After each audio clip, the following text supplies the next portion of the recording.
Well, Mary, I guess we'll have to agree to disagree, but I wish you best for you and your kids in their college planning. We'll talk to you later. Bye bye. This is Vice President Hill. Could you get me Carl Houston right now, please? Houston, we have a problem. You're in charge of the agenda for the college tours with parents and prospective students, right? I didn't know that the agenda for the college tours encompassed having the parents go to the textbook store to review exactly what the students will be intimately studying for their years in college, especially in the general education or liberal arts or values-oriented courses. I just fielded a call from one parent. She was not happy. She and two friends spent a lot of time documenting textbook content in the values-oriented courses like sociology, history, political science, literature, ethnic studies, gender studies.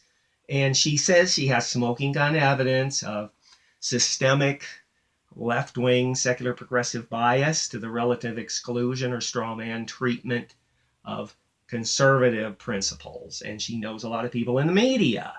Well, if you see parents wanting to go in the textbook store, can't you sort of usher them past the values-oriented courses and they can look at elements of statistical inference or consolidated financial statements, something like that?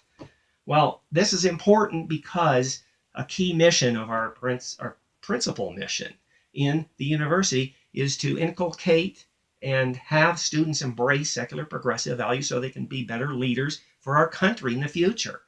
And we don't need to rock the boat with the wrong demographic, at least on the fringes of concern, because we got a good thing going for this whole process of a very expensive multi-year education and the right values for the students.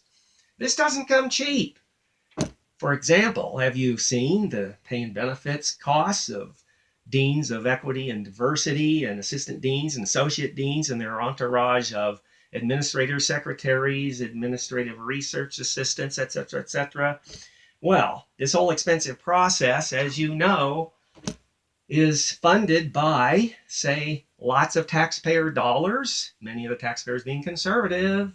And you know, when the annual time comes up for legislators to fund higher education, we sometimes field concerns from a legislator about secular left bias, and we respond, of course, that that legislator has no business politicizing higher education and micromanaging it, and they back off like wimps, and we are successful in getting the taxpayer dollars we want. Also, a lot of families, some of whom are conservative, their limited funds go to fund our education, and they need to feel somewhat comfortable about what they're getting in this whole concept of higher education and the great future for job security and high pay that the college degree gives the students. But they're not thinking of the big chunk of the education in the values-oriented courses that we're discussing that they may not feel comfortable about. So we just don't need to rock the boat. Other funding sources are wonderful. Alumni donate money to the university. And a lot of the alumni that are accounting, engineering, IT, business degree persons that are successful, they donate money to those programs. But as you know, with a bit of funding management and offloading of one program to another, we're able to indirectly use those funds to fund our core mission, as I described with the values. Some of the conservative alumni are just not thinking about the indirect benefits we get in funding the progressive education. So we don't need to rock the boat.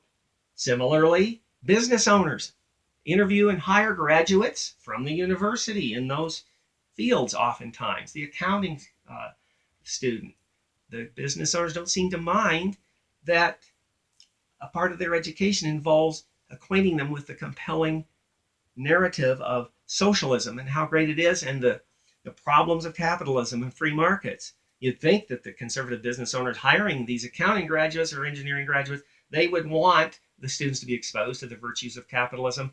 And generally, we try to minimize that from happening, and they don't seem to care about that. So that's a great thing we have going. One more thing that's so beautiful, and that is we're able to engage in illegal illegal bundling legally.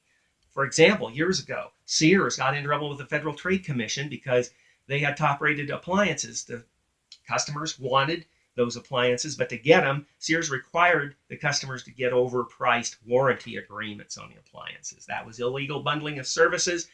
They couldn't do it legally. Yet we get to do essentially the same thing.